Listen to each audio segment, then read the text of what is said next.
Hello everyone and welcome to our I Pick My Butt video. With the recent Archero update, we got 60 new expedition levels, which means we now have new hardest levels. And if you think number 360 is going to be the hardest, well check this out. I'm grabbing 4 strike abilities and this made it super easy. The amount of times that these things fire off and how fast they're hitting, I didn't really have to do too much but run, and the swords just did the rest. So scratch 360 off your hardest list. We're going to go over the other ones right now. At number 5, we have stage 325, and if you're playing these new levels, this might be your first hiccup you're going to run into. Now what looks like it's going to be only one boss, this is actually 3 bosses going in waves. And this is going to be the Scythe Mage, the Creeper, and the Dragonfly.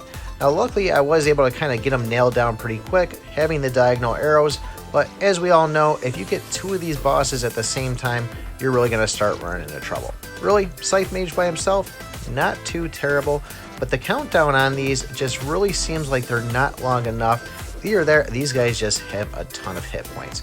So you can see here, now we're running 2, Scythe Mage and the Dragonfly, and we gotta still focus on that first one to get him dead. Got that out of the way, now we can just pounce on this Dragonfly and let the third one come in. This looks easy on this one, but this took me several tries to get past this port. Now it's just me and the Creeper, and knowing how to play against him, I just gotta keep on moving, run away from those spinning balls, and I should be just pretty much okay. It really would make things a lot easier if I got multi-shot with this, but let's face it, you don't always get the RNG to go with it, and sometimes you just gotta play it over and over to finally beat it. So here you are, stage 325 completed. Let's show you what the next one looks like. At number 4, we have stage 340, and this is going to be another one of those boss waves. See there, we're starting off with multi-shot. We do get a free RNG on there, and then we're going to get diagonal. This is the only way that I was actually able to beat this. I played this probably about 20 times, but this is going to be a Creeper, a Yellow Dragon, and a Scythe Mage.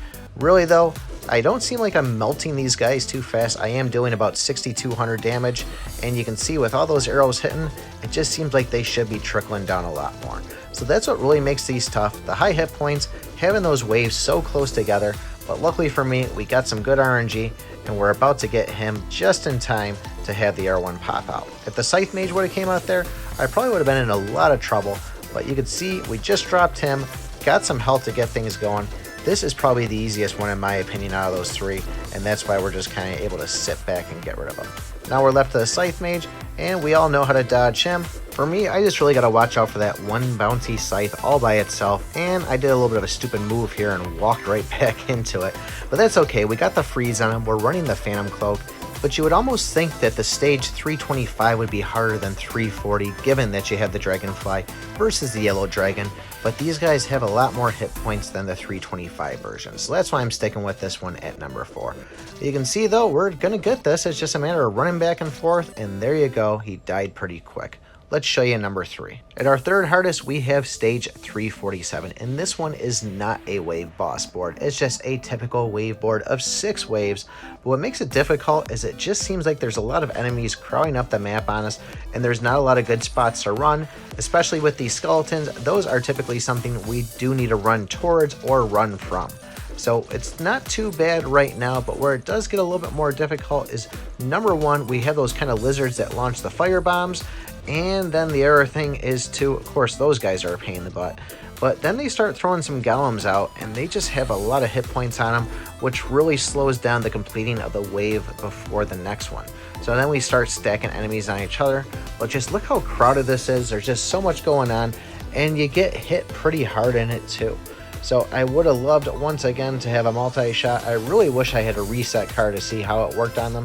I don't think it's possible, but it's a nice thing to kind of know if it does. If you guys are able to use reset cards in Expedition, let me know in the comments below so I can let everybody else know on it. But so far, we're holding up pretty good on this. We are still taking a couple of hits, but there's those golems I'm talking about. And it's just when I see them twirling, I don't feel like it's safe to run anywhere because I never know what angle those things are shooting out at. Thank God those guys dropped pretty fast because now we're on to the last wave of it here, and luckily things are working in my favor and I'm actually about to beat this one. So there's number 3 for you guys. Let me know what you think so far. Are these matching up with what you guys thought? Before I get too far in this video, if you guys don't know Gazda, aka Digital Millennium Media, he's got a huge tournament going on coming up next weekend there on the Archero Discord server. So definitely check that out. Cash prizes, a lot of things to win from him. Even I think Cabby's throwing some gems in there too. So if you guys like playing duo mode, like doing tournaments, you definitely want to get in on that. And even if not, make sure you go over, check out Gazda's channel. He's definitely a great YouTuber to watch on the Archero series. So back to the countdown here at number 2, we have stage 354, and as you can see, this is just another insane one. This is just constantly moving. I really hate those tornado guys because I get so used to the ones that just bounce back and forth. I'm always forgetting of the ones that straight shot, then bounce, and then go back and forth. But luckily, once again, you know what, diagonal arrows, they're magical to me here because I am a staff user, love the staff, and it just really seems to be working.